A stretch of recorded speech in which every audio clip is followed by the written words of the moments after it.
Kalau bahasa kita bunda, gemah ripah loh Cinawi. Apa bu? Apa bu? Gemah ripah loh Cinawi. Dan itu terbukti bunda, di zamannya Fir'aun itu yang namanya Mesir makmurnya luar biasa, pertaniannya luar biasa, sukses pertaniannya di zamannya Fir'aun. Bahkan dia bangun piramida yang luar biasa tuh. Dia cita-citanya apa? Ingin memberikan kemakmuran untuk rakyat Mesir. Tapi kapan Allah Ta'ala marah dan murka kepada Fir'aun? Ketika dia mengatakan dirinya sebagai Tuhan.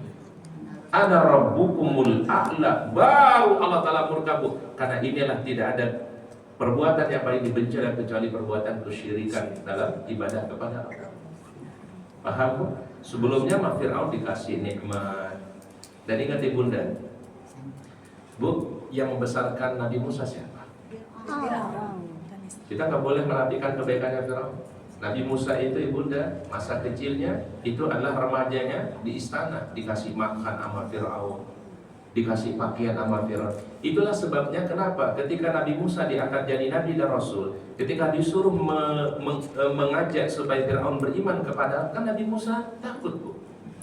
Itulah keluar ucapan tubuh, Rabbi syrah li sadri wa yassir li amri wahlul 'uqdatam min lisani yafqahu qawli. Nah, ibu-ibu sekarang pakai doa itu buat jadi MC bu. Betul nggak bu?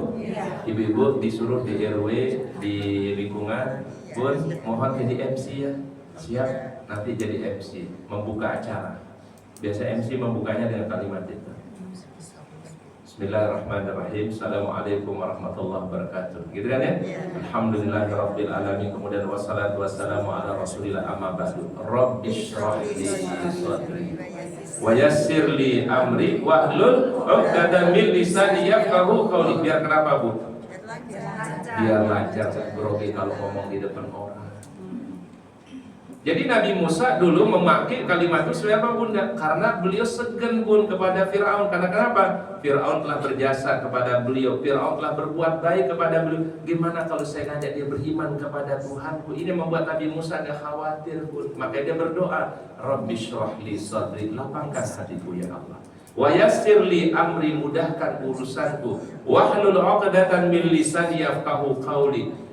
Lepaskanlah ikatan di lisanku ini supaya mereka paham kalimatku. Berarti Nabi Musa itu mengucapkan bunda supaya mudah nanti mengucapkan kalimat mengajak ia kepada kebaikan. Karena tidak mungkin bunda Musa itu awalnya bunda agak sungkan. Karena kenapa? Harus mengajak orang yang selama ini berbuat baik kepada dia untuk diajak beriman kepada Allah. Dan memang betul terjadi bunda. Kan Fir'aun waktu disuruh beriman kepada Allah apa katanya? Musa, dulu bukankah aku yang kasih kamu makan? Bukankah aku dulu yang kasih kamu apa? Tinggal di istana. Berarti dia mungkin apanya bu? Kebaikan. Sebenarnya Nabi Musa merasa tidak berkenan bun, ya, karena bagaimanapun Fir'aun itu punya apa? Punya jasa. Jadi sekali lagi bunda, tolong lihat Fir'aun, jangan lihat sisi hanya banyak keburukannya. Ya. Ternyata manusia itu memang Allah Ta'ala titipkan bun. Tidak semua orang itu punya kekurangan, pasti ada juga kelebihan yang Allah Ta'ala berikan. Itu menjadi pelajaran bagi kita semua. Nah, jadi Fir'aun itu baru dihukum oleh Allah Ta'ala ketika dia mengatakan Ana rabbukumul a'la, ya. Jadi bunda, berarti perbuatan dosa syirik yang tidak diampuni kalau sampai meninggal dunia tidak bertaubat kepada Allah. Karena sebagian orang itu suka tidak lengkap memberikan penjelasan. Dosa syirik tidak akan diampuni. Itu mesti ada penjelasannya bunda. Kapan tidak diampuni? Kalau sampai meninggal dunia tidak bertaubat. Tapi kalau dia sebelum meninggal dunia bertaubat kepada Allah, memperbaiki dirinya, Al-Quran mengatakan Allah mengampuni seluruh dosa, dosa besar ataupun dosa yang kecil, kalau dia bertaubat kepada Allah. Baik, ini dalilnya ya. Baik, ada hadis dari Nabi bunda. Ini Ustaz sebutkan hadisnya, agak panjang hadisnya bunda, mohon diperhatikan saja. Rasul menceritakan begini, Lallahu asyaddu farhan bi taubati 'abdihi. Allah Ta'ala itu begitu bahagia dan senang ketika seorang hamba bertaubat kepada Allah. Melebihi dari senangnya seseorang yang memiliki kendaraan. Zaman dahulu apa kendaraannya bunda? Unta. Ya bu ya. Kendaraannya apa? Kuda. Dan biasa orang dahulu itu Bunda kalau bepergian di onta itu sudah ada di situ makanannya, logistiknya, perbekalannya. Dia taruh sekaligus di ontanya. Maka kan dia buatin rumah kan. Bunda kalau orang zaman dulu kan Bunda ya, itu dia buatin rumah dan ada tempat menyimpankan makanan.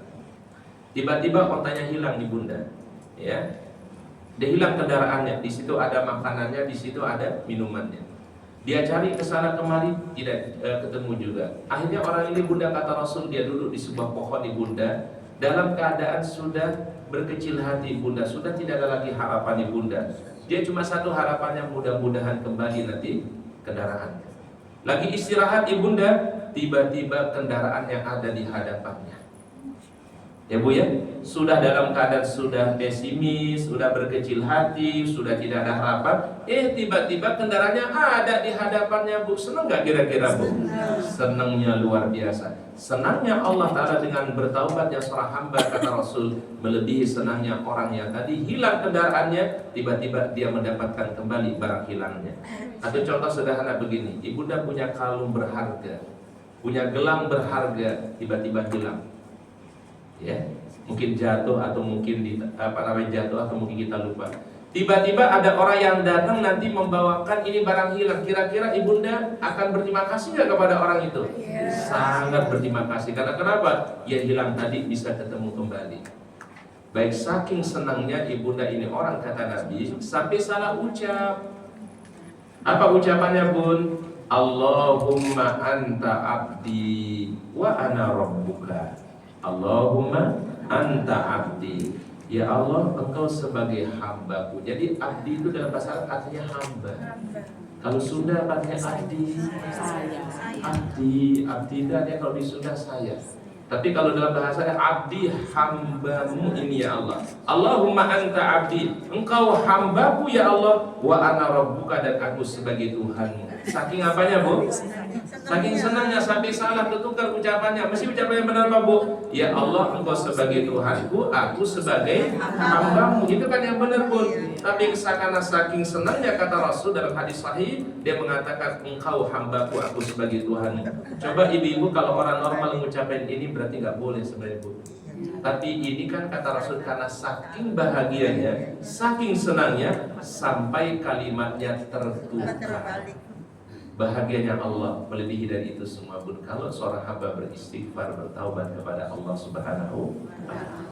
Baik, ditulis Ibunda, ada 5 harapan hamba kepada Allah Ta'ala. Ada 5 harapan hamba kepada Allah Ta'ala.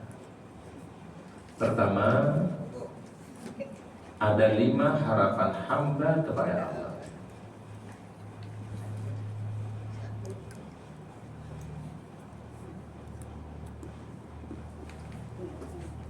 Pertama adalah hamba mengharap akan ampunan Allah.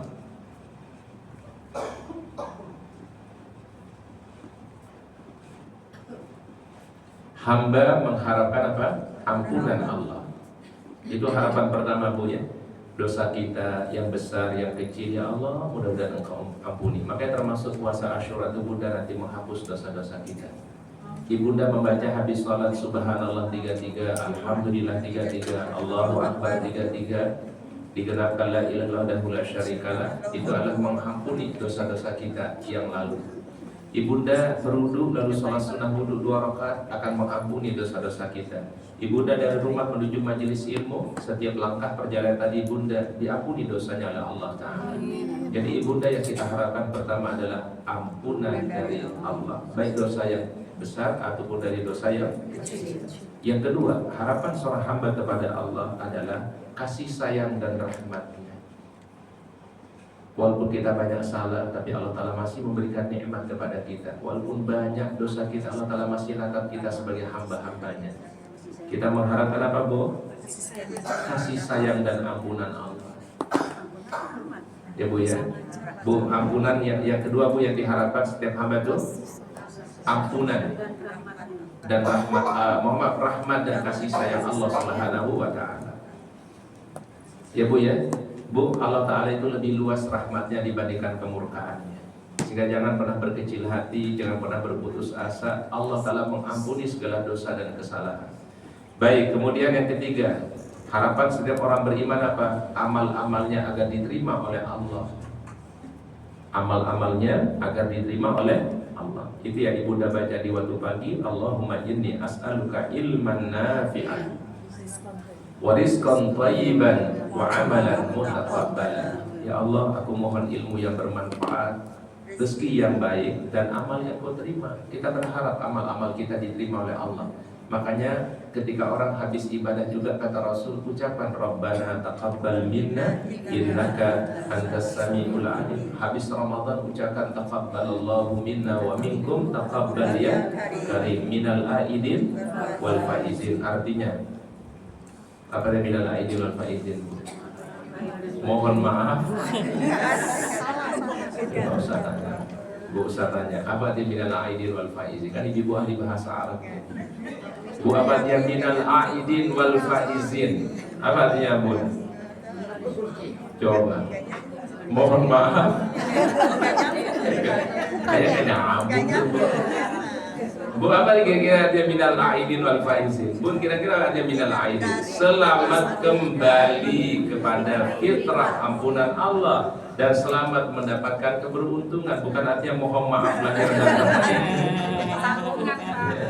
Tuh, dulu ada sahibnya Ustaz dari Arab datang waktu Syawal ke Indonesia. Orang kita kan kalau lebaran itu ucapannya ya minal aidin wal faizin, mohon maaf lahir dan batin. Orang Arab tuh ngiranya ini orang Indonesia kok bilangnya mohon maaf lahir dan batin, dianggapnya minal aidin itu artinya apa? Mohon maaf lahir dan batin. Minal aidin adalah selamat kembali kepada ampunan Allah, ya. Baik ya, selamat mendapatkan keberuntungan dan kebahagiaan, bukan mohon maaf lahir dan batin. Baik. Coba Ustaz ulangi sekali lagi. Minal aidin wal faizin artinya Bu? Selamat kembali. Mohon maaf. Bukan ya. Selamat kembali mendapatkan ampunan Allah, selamat mendapatkan keberuntungan. Itu artinya minal aidin wal faizin ya. Cuma udah tradisi di kita ucapkan apa? Mohon maaf lahir dan batin. Jadi taqabbalallahu minna wa minkum taqabbal ya karim, itu disunahkan oleh Nabi. Minal aidin wal faizin, itu dari kita ucapannya itu Bu. Mohon maaf lahir dan batin. Baik. Berikutnya adalah kita harapkan yang ke berapa tadi Bu? Yang ketiga. Yang keempat sekarang Ibunda, harapan seluruh hamba doa-doanya diterima oleh Allah. Doa-doanya dikabul oleh Allah. Itu harapan yang keempat. Ustaz ulangi sekali lagi tadi. Coba kita ulangi dulu dari pertama Bu. Harapan pertama Bu, orang hamba mengharapkan ampunan Allah. Yang kedua, hamba mengharapkan kasih sayang Allah. Yang ketiga, hamba mengharapkan apa? Diterima amalnya. Yang keempat, doa-doanya dijabah. Itu harapan kita semua. Kemudian yang yang kelima adalah kita berkumpul nanti bersama orang-orang yang kita cintai. Berkumpul bersama orang-orang yang kita cintai. Itu harapan orang beriman. Makanya ibunda keluarganya mudah-mudahan dikumpulkan di dunia ini dan sampai nanti di dalam al-jannah, surganya Allah Subhanahu wa ta'ala. Jadi kalau ditanya Ustaz apa tujuan berumah tangga? Mudah-mudahan rumah tangga antil jannah, menghantarkan kita sampai kepada surganya Allah Subhanahu wa ta'ala. Ya. Makanya ibunda dijaga keluarganya, rumah tangganya, mudah-mudahan selalu bahagia, sakinah, mawaddah, warahmah. Ya, jangan karena ada hal yang kecil kemudian rumah tangga menjadi apa Bu? Masalah. Ya, Ustaz pernah cerita di sini, ya, mungkin di majelis taklim yang lain Ustaz pernah cerita Bu, ada jamaah kami anaknya baru nikah 3 bulan bercerai. Hanya gara-gara hal yang kecil, hanya gara-gara hal yang sepele, padahal masih bisa perbaiki. Dan langsung menceraikan 3 talak atau talak 3. Coba. Mesti kalau menceraikan ya ceraikan dulu 1, ya ceraikan dulu 2, baru ceraikan yang ketiga. Kalau talak 3 itu menurut para ulama ada 2 pandangan kan, ada yang mengatakan jatuhnya talak 1, tapi ada juga yang mengatakan jatuhnya tetap talak 3. Maka lebih baik berhati-hati. Ya, wallahu a'lam bishawab. Mungkin itu dari Ustaz yang dapat kami sampaikan pada hari ini dari amalan-amalan hati. Insyaallah kita lanjutkan di pertemuan-pertemuan mendatang insyaallah. Ya, ini baru satu poin yaitu mengharap kebaikan di sisi Allah Subhanahu wa ta'ala. Wallahu a'lam bishawab. Kami kembalikan ke MC, mungkin nanti ada yang sharing, ada yang mau bertanya, kami beri kesempatan. Silakan kalau ada yang mau bertanya. Alhamdulillah, kira penyampaian materi yang disampaikan oleh Bapak Ustadz, saya rasa cukup jelas ya dan jelas ya. Tapi kalau ibu ada mau bertanya, mereka silakan.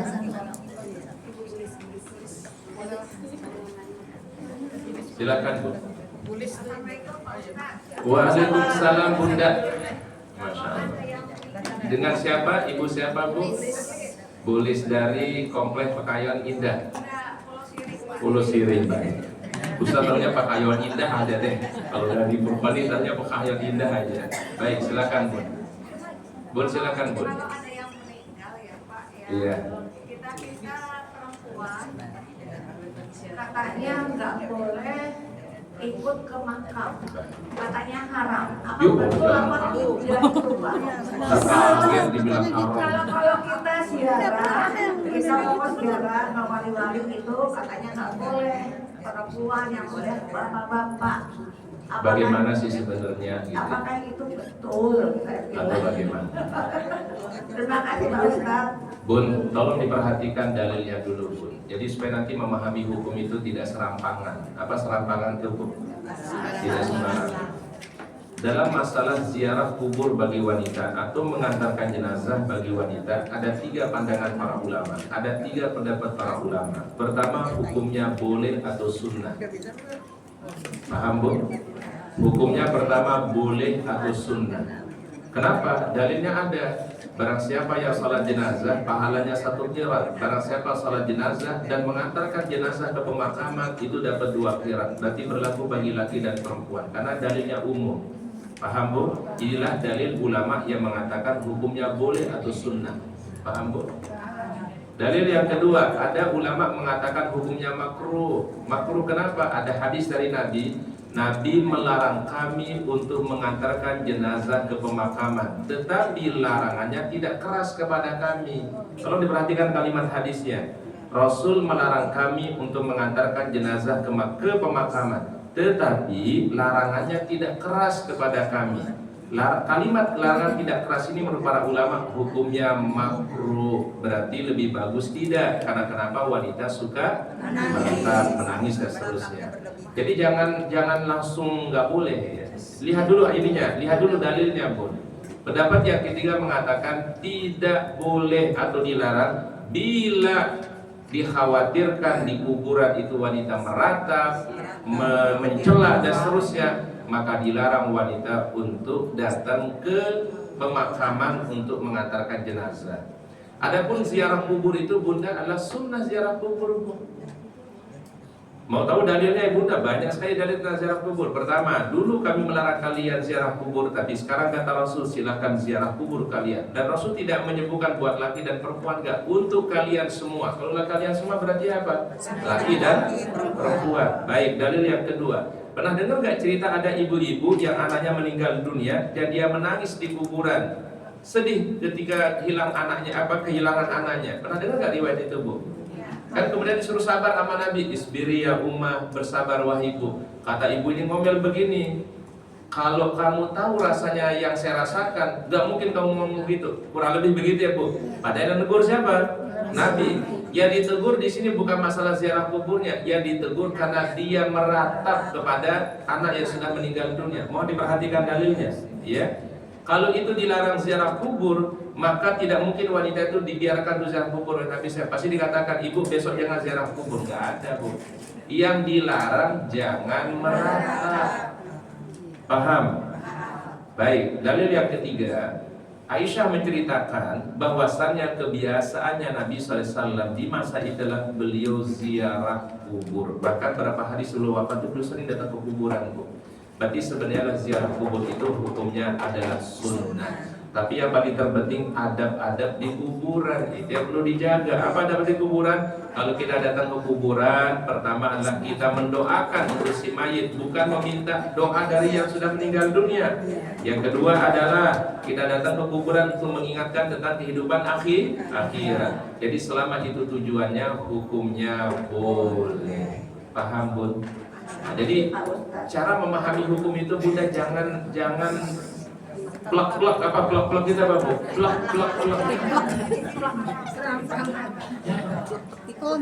Ini ada pernah kami ketemu jamaah begini bu.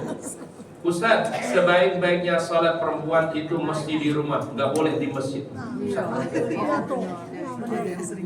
Dalilnya katanya apa? Sebaik-baik sholat perempuan di rumahnya. Ini nanti kalau kita cuma pakai dalil ini, itu kita akan menghilangkan dalil yang lain. Apa kata Rasul? La tamna'u ima Allah masajidakum. Jangan larang ibu-ibu sholat di masjid. Berarti satu hadis mengatakan sebaik-baik sholat perempuan di rumah. Tapi di hadis yang lain Rasul mengatakan jangan melarang ibu-ibu datang ke masjid. Berarti bunda apa maknanya? Bagi perempuan dikasih pilihan. Mau sholat di rumah, tafadhol. Mau sholat di masjid juga, tafadhol. Monggo sesuai kemampuannya. Jangan dia bilang yang penting perempuan sholatnya di rumah, gak boleh ke masjid. Nah kalau gak boleh ke masjid, siapa yang memakmurkan masjid Al-Furqan nanti?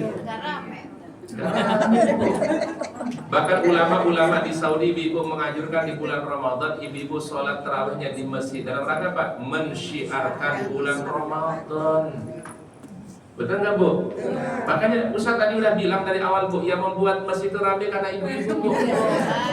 Betul bu, Ustaz jujur bu, yang buat ramai itu masih karena ibu-ibu. 5 orang aja udah ramai bu. Apalagi segini. Paham kan maksud Ustaz bunda? Jadi perempuan itu nggak boleh dinafikan perannya. Bu, ada orang pernah berumrah ibu-ibu, umrah bu-ibu. Dia umrah hanya tunaikan umrah saja. Sholatnya nggak pernah ke Masjidil Haram. Sholatnya di hotel. Dia pakai hadis yang mana? Yang tadi. Sebaik-baik sholatnya perempuan di rumahnya. Ke Masjidil Haram. Sholat di Haram. Bu, ini kita belajar agama itu bu, tolong belajar jangan hanya satu referensi, hanya dari satu ustadz ya. Coba perbandingkan dari ustadz-ustadz yang lain, dari pendapat ulama-ulama yang lain, supaya nanti pemahamannya komprehensif, cara memahami jadi luas ya bu ya. Karena orang kalau kayak gitu tadi jadi mempersulit diri bu ya. Dia sholatnya di hotel, tetapi setelah itu jalan-jalan bu. Daripada itu lebih sholat ke Masjidil Haram. Ya, jadi dia pakai hadis itu salah penerapan. Hadisnya benar bu, yang salah bukan hadisnya bu ya. Hadisnya benar, tapi orangnya yang memahami salah. Jadi dia datang itu ke Mekah itu ibunda hanya umroh, selesai umroh, ya udah di hotel aja bu. Ya, orang pada datang ke masjid berjamaah jadi hotel aja bu. Dia pakai dalil apa bu? Sebaik-baik sholatnya perempuan di rumah. Nah, ini sayang bu, udah di Masjidil Haram nggak sholat di Masjidil Haram. Ya, paham bu? Kecuali mungkin ibunda mohon maaf dia lagi sakit. Kalau mungkin dia lagi ada halangan, beda bu. Ini dia lagi sehat bu. Dia jadi umroh doang bu, udah selesai tawaf, sa'i, tahallul. Setelah itu dia tidak pernah lagi ke masjid bu. Sholatnya di mana? Di hotel terus. Ini dari mana memahami dalil seperti ini? Ini kan berarti ada hal yang makanya pusat-pusat yang ngajar tuh kalau ngajarin jamaah itu tolong dikasih penjelasan yang detail, rinci gitu bu. Jangan dikasih begini pemahaman udah begitu ya dipahami. Kami kalau merincikan itu pelajaran itu harus dirincikan ibu-ibu. Sama seperti begini bu. Ada sebagian ibu-ibu pernah tanya ke Ustaz, Ustaz tidak ada qobliyah asar, tidak ada qobliyah maghrib, tidak ada qobliyah isya. Ustaz kaget bu. Karena yang dia pakai hadis cuma yang 12 rakaat itu bu.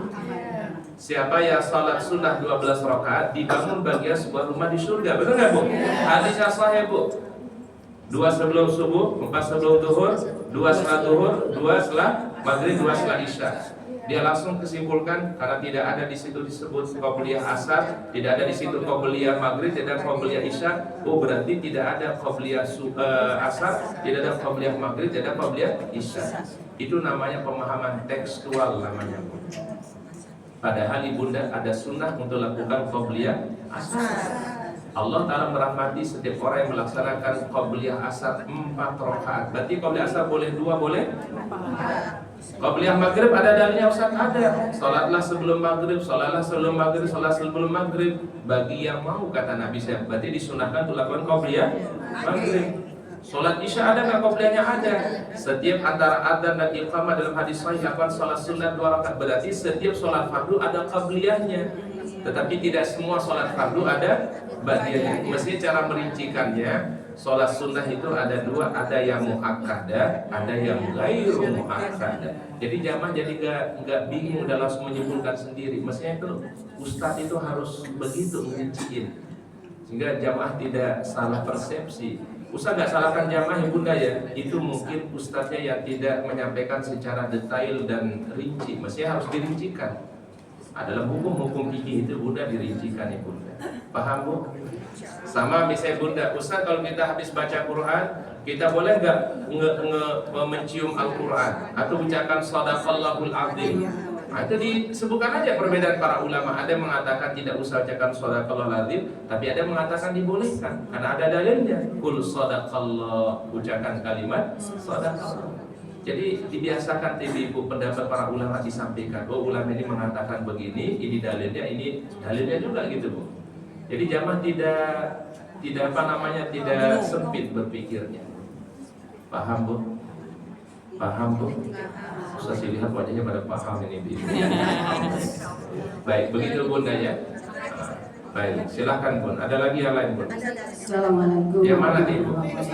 Mana? Oh ya Allah ya, silakan bun.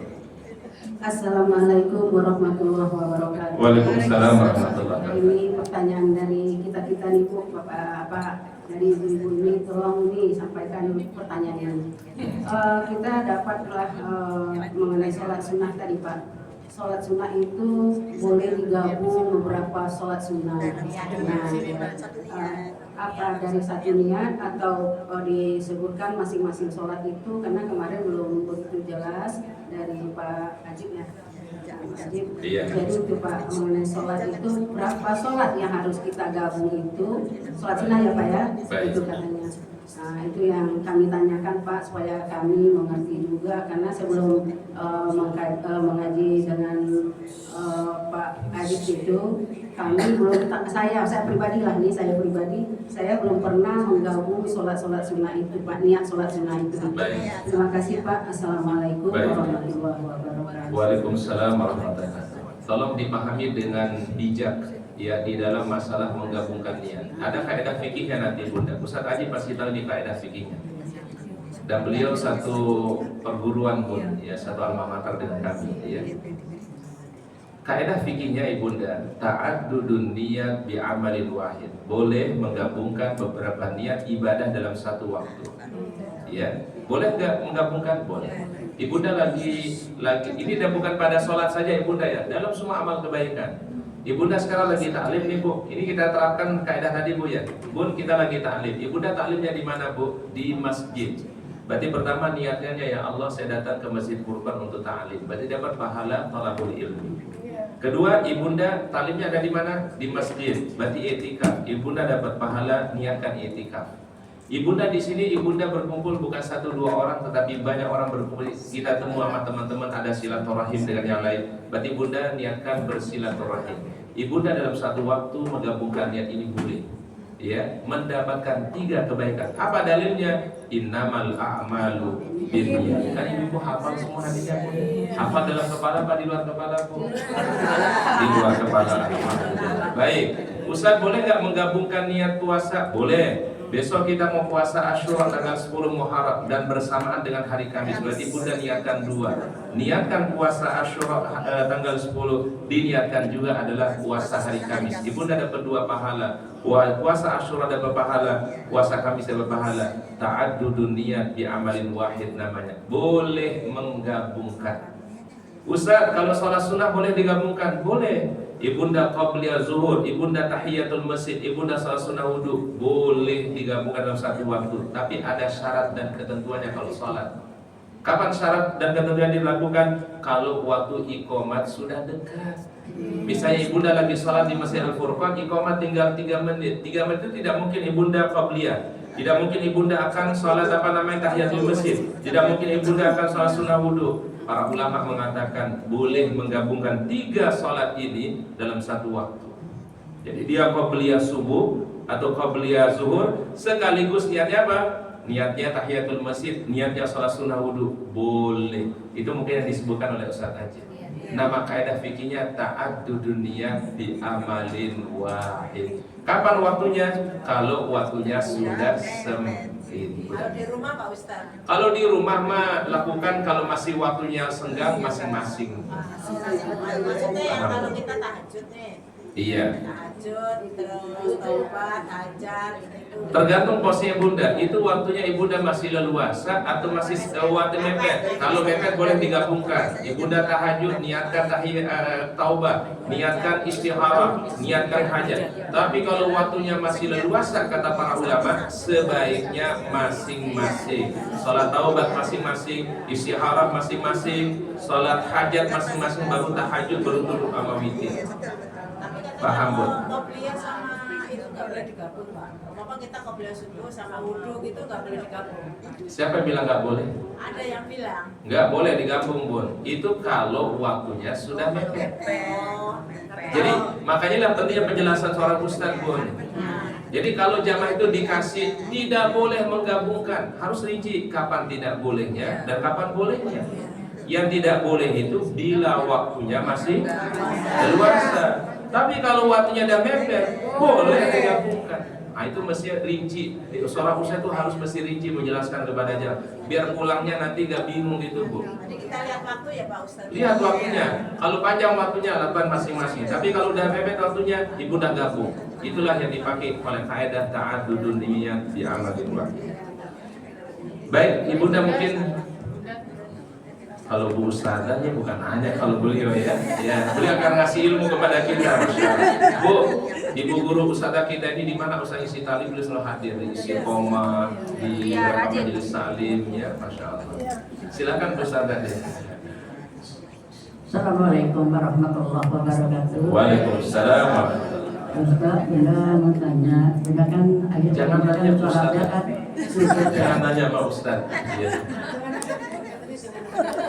Ya silakan Bu. Nah, ini kan bunda sholatnya duduk. Sholat Jadi duduk. kalau kita kepengen punya, kalau sholatnya itu kan wajib kan berdiri, terus sujudnya kan lama. Jadi bunda nih bingung kalau kita sujud lama-lama, betul pusing Pak Ustaz ya. Iya. Terus kira-kira boleh nggak berapa menit, 2 menit atau kita sholat apa sujudnya terakhir agak lama sedikit. Ya, Baik. jadi nggak terlalu lama gitu Pak Iya. Ustaz. Baik, sebenarnya kalau posisi Ustazah ini, kalau saran kami, jangan yang sujud langsung ya. Sujud yang kalau posisi sholat duduk aja pun. Kan kata Rasul kalau orang sholatnya duduk kan, rukunya lebih rendah dikit. Waktu sujudnya lebih rendah lagi. Nah, tapi kalau yang langsung ke bawah kan kadang suka sakit kepala. Tapi kalau ini sih insya Allah gak ada masalah. Ya. Tapi juga ingat, mengamalkan sunnah jangan memberatkan kita. La yukallifullahu nafsan illa wus'aha. Misal Ustaz kalau terlalu lama sujud membuat kepala jadi tidak enak, mungkin pusing. Karena itu mungkin faktor kondisi ya Bunda. Ya Ibunda jangan paksain Ustaz. Ya. Ingat mengamalkan sunnah itu Bunda, jangan jangan memaksakan, jangan ngoyo. Kalau ini kita tidak mampu, ada waktu yang lain untuk kita bisa berdoa. Kapan? Antara adzan dan iqamah. Setelah setiap sholat fardu, sepertiga malam terakhir.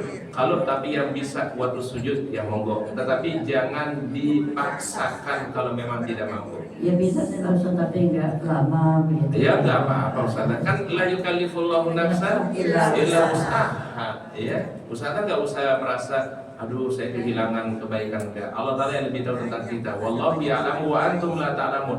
Allah yang lebih tahu keadaan kita, tapi kita yang tidak tahu tentang keadaan Allah Subhanahu wa taala. Ya. Terima kasih Pak Ustaz. Baik, Allahu a'lam. Warahmatullahi wabarakatuh. Waalaikumsalam warahmatullahi wabarakatuh. Silakan Bunda. Waalaikumsalam warahmatullahi wabarakatuh. Ustaz, di saat kita mengikuti kajian kajian subuh, kadang sudah masuk Waktu syuruk. Baik. Sedangkan kajian itu belum ditutup. Sebaiknya kita bagaimana? Baik. Sampai Baik, sebenarnya Ibunda, sebenarnya kalau kita dalam kajian pagi tunggu aja sampai selesai kajian. Insya Allah tetap dapat pahala Ibunda. Karena kan hadisnya jelas Bu, barang siapa yang sholat subuh lalu dia berzikir sampai waktu syuruk, kemudian dia sholat mau sholat langsung waktu syuruknya atau tunggu sedikit juga nggak ada masalah ibunda. Lalu sholat 2 rakaat pahalanya seperti haji dan umroh sempurna dan kalau saran kami ibunda kalau ta'lim ikuti aja sampai selesai dulu baru sholat sunnah syuruknya atau sholat di awal waktu duhanya. Kan sampai 6:30. Enggak apa-apa bun, insya Allah pahala mah urusan malaikat bu ya. Ibu-ibu Al-Furqan gak usah khawatir masalah apa namanya bu pahala. Kalau kita udah lakukan niat kebaikan, kita amalkan, insya Allah pahala akan diberikan sempurna oleh Allah. Contoh yang lain bu, bun ibunda lagi puasa sunnah, suami ngajak makan siang bu, kira-kira lanjutin puasa apa kita batalin puasa kita? Bu coba bu, ini secara syariat dulu bu ya. Bun, ibunda lagi puasa sunnah. Ada temen yang ngajakin makan siang, ada suami ngajakin makan siang. Kira-kira ibunda lanjutin puasa atau batalin puasa? Batalin. Ya sesuai dengan sunnah Nabi Yusuf batalin puasa.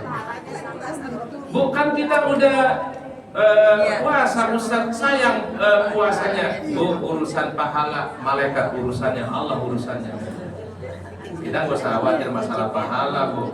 Orang belum ngerjain aja dapat pahala bu. Bun, orang belum ngamalin aja dapat pahala tuh bu. Betul nggak bu? Nih ibunda, ini apalagi ada ustadzah kita nih. Ini kita niat ini besok mau puasa. Qadarullah kita sakit gak bisa puasa. Niat baik kita sudah ditulis kita adalah mendapatkan pahala puasa. Apalagi sudah jalanin walaupun cuma separuh bu. Jadi kalau urusan pahala, kalau saran kami bun, urusan pahala mah kita kembali sama Allah. Gak usah khawatir selama tidak melanggar aturan syariat. Kalau kita ikuti insya Allah mendapatkan kebaikan. Sama kayak begini bun. Bun, kalau orang lagi safar sholatnya dikosor jadi 2 rakaat. Jangan nanti logikanya begini, wah kalau saya sholat kosor 2 rakaat berarti pahala berkurang dong, karena mesti 4 rakaat. Bu, masalah pahala mah kita kembaliin sama Allah, karena Rasul contohkan kalau di safar itu kosor, pahala insya Allah telah ditulis sempurna oleh Allah. Paham bu? Jadi kalau saran kami kalau ada kajian ibu-ibu pagi-pagi hari, selesaikan aja sampai kajian baru kita sholat syuruk 2 rakaat, tetap pahalanya seperti haji, umroh sempurna dan sempurna. Baik ibunda mungkin kita cukupkan ya. Wallahu a'lam bishawab. Semoga Allah Ta'ala berikan ilmu yang bermanfaat, Allah Ta'ala berikan kita barokahnya. Mari kita berdoa kepada Allah Subhanahu wa taala. Ada yang didoain? Tidak ada, kita doakan mungkin secara umum ya. Buat pendiri Masjid Al-Furqan, para pengurus ya, ustadzah kita yang setia bersama kita di ta'lim ini, masya Allah. Ini ta'lim barokah bukan karena beliau-beliau ini. Ya, sekali lagi bunda, ta'lim ini barokah karena ada beliau, para guru-guru kita, ustadzah kita ya. Mudah-mudahan Allah Ta'ala berikan kemuliaan dan keberkahan insyaallah. A'udzubillahi minasyaitonir rajim. Bismillahirrahmanirrahim. Alhamdulillahirabbil alamin, hamdan na'imin, hamdan syakirin, hamdan yuwafi ni'amahu bi kafi mazidah. Ya rabbana lakal hamdu kama yanbaghi li jalali wajhikal karim wa 'azimi sultanik. Allahumma shalli ala Muhammad wa ala ali Muhammad. Rabbana zalamna anfusana wa illam taghfir lana wa tarhamna khasirin. La ilaha illa anta subhanaka inna kunna minadh dhalimin. Allahumma inna nas'aluka ridhaka wal jannah wa na'udzubika min sakhatika wan nar. Allahumma nas'aluka ilman nafi'an wa rizqan thayyiban wa amalan mutaqabbala. Rabbana atina fid dunya hasanah wa fil akhirati hasanah wa qina adzabannar. Subhana rabbika rabbil izzati amma yasifun wa salamun alal mursalin. Walhamdulillahi rabbil alamin. Subhanakallahumma bihamdika asyhadu an la ilaha illa anta astaghfiruka wa atubu ilaik. Kami kembalikan ke MC, silakan MC. Demikianlah materi pelajaran yang telah disampaikan oleh Bapak Ustadz Sujai. Semoga apa yang beliau sampaikan dengan niatan hati yang bersih, apa yang beliau sampaikan dapat diterapkan dalam kehidupan kita sehari-hari. Amin. Jazakallah Ustadz atas ilmunya. Ibu, saya harap tidak beranjak dari tempat duduknya karena ada beberapa info yang akan kami sampaikan.